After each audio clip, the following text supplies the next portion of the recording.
അഫ്ഗാനിലെ സൈനിക നടപടിയിൽ പങ്കെടുത്ത നാറ്റോ സൈനികരെ അപമാനിച്ച US പ്രസിഡന്റ് ഡൊണാൾഡ് ട്രംപിന്റെ പരാമർശത്തിൽ പ്രതിഷേധവുമായി UK. പ്രസ്താവന അപമാനകരമാണെന്നും ട്രംപ് മാപ്പ് പറയണമെന്നും UK പ്രധാനമന്ത്രി സർ കെയർ സ്റ്റാർമർ പറഞ്ഞു. അഫ്ഗാൻ യുദ്ധത്തിൽ കൊല്ലപ്പെട്ട ബ്രിട്ടീഷ് സൈനികരെ അദ്ദേഹം അനുസ്മരിച്ചു. നാറ്റോ സൈനികരെ ട്രംപ് അധിക്ഷേപിക്കരുതെന്ന് ഓസ്ട്രേലിയൻ പ്രധാനമന്ത്രി ആന്റണി ആൽബനീസും പ്രതികരിച്ചു.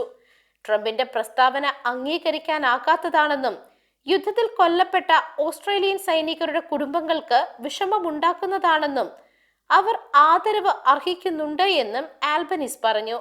കഴിഞ്ഞ ദിവസം ഫോക്സ് ടിവിക്ക് നൽകിയ അഭിമുഖത്തിലാണ് അഫ്ഗാൻ യുദ്ധത്തിൽ പങ്കെടുത്ത നാറ്റോ സൈനികരെ ട്രംപ് അപമാനിച്ചത്.